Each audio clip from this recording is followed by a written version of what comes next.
Orang tua dulu berkata bahwa ketika 12 shio menentukan urutan, mereka bersumpah di hadapan Kaisar Gyo untuk memikul tanggung jawab bagi manusia. Namun saat tiba waktunya menepati janji, masing-masing menunjukkan sifat kecil, malah menjadi 12 kekurangan. Tikus berada di urutan pertama, cerdik hingga bisa menyelinap di celah dinding, tetapi justru kurang jujur. Ia berjanji membantu menjaga lumbung, namun saat orang lengah, ia mencuri dan menyimpan butir padi.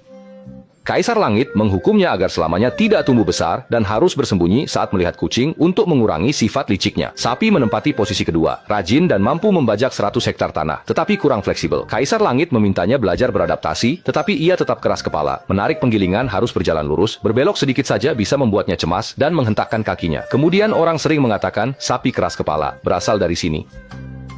Harimau menurut posisi dia kerah hingga bisa mengguncang hutan, namun kurang memiliki belas kasih. Ia suka menakut-nakuti yang lemah. Jadi Kaisar Langit mengurangi 3 bagian sifat galaknya, membuatnya harus menghindari babi dan domba di kandang. Barulah ia mengerti bahwa keberanian harus disembunyikan dan belas kasih harus ditunjukkan. Kelinci berada di posisi keempat, cerdik hingga bisa menyenangkan orang, namun kurang memiliki keberanian. Kaisar Langit memintanya menjaga istana bulan, tetapi ia takut gelap, selalu bersembunyi di belakang pohon osmanthus sampai Chang'e memberinya nama kelinci giok. Barulah ia berani menumbuk obat di malam hari. Namun hingga kini, jika melihat orang asing, ia masih gemetar. Naga menempati urutan kelima, bisa memanggil angin dan hujan, tetapi kurang stabil. Ketika senang, ia menurunkan hujan deras. Ketika tidak senang, terjadi kekeringan selama 3 bulan.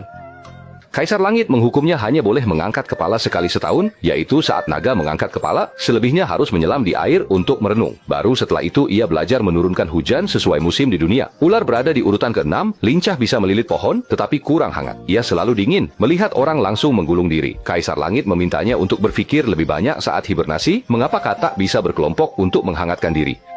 Itu baru perlahan-lahan belajar saat musim semi tiba untuk lebih lembut pada burung-burung kecil yang lewat. Kuda menempati urutan ke-7 bisa berjalan 1000 mil sehari, tetapi kurang sabar. Kaisar Langit memintanya menarik kereta tanpa mengeluh lambat, tetapi ia lebih suka berlari kencang. Akhirnya terjatuh dan kehilangan setengah giginya. Sejak itu baru mengerti bahwa melambat bisa berjalan lebih jauh. Melihat cambuk pengemudi juga tidak lagi keras kepala. Kambing berada di urutan ke-8. Penurut hingga bisa memerah susu dan menenun kain, tetapi kurang keberanian. Ia selalu dikejar serigala hingga lari berantakan. Kaisar Langit memberinya sepasang tanduk melengkung, memberitahunya bahwa saat perlu melawan, harus melawan.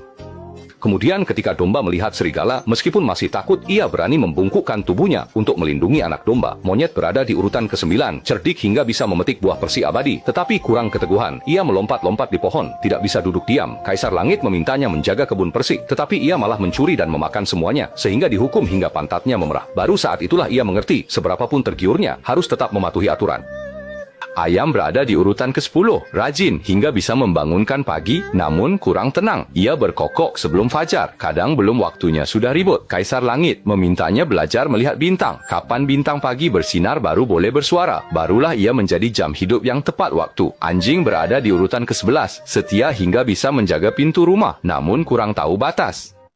Melihat orang asing langsung menggonggong, kadang-kadang bahkan melompat untuk menggigit. Kaisar Gyo memintanya belajar membedakan baik dan buruk, mencium orang yang baik hati, lalu mengibaskan ekor. Barulah ia menjadi penjaga rumah yang dicintai semua orang. Babi berada di posisi terakhir, polos bisa makan dan tidur, tetapi kurang rajin. Kaisar Gyo memintanya menggali tanah mencari makanan, tetapi ia lebih suka berbaring di kandang babi sambil mendengus.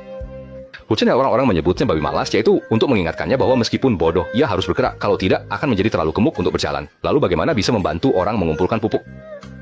Orang-orang tua selesai menceritakan 12 kekurangan ini, selalu menghela napas. Lihatlah, bahkan shio yang dipilih oleh dewa-dewa pun tidak sempurna. Kita manusia biasa punya kekurangan, tidak perlu takut. Belajar memperbaiki, seperti tikus memperbaiki kejujuran, sapi memperbaiki kelincahan, bahkan seperti babi memperbaiki sedikit ketekunan, hidup pun bisa dijalani dengan mantap. Ini benar, kekurangan dari 12 shio bukanlah kekurangan yang sebenarnya, melainkan jalan yang ditunjukkan oleh Kaisar Langit kepada manusia. Hidup adalah sambil membawa sifat kecil, sambil perlahan-lahan membuat hidup menjadi sempurna.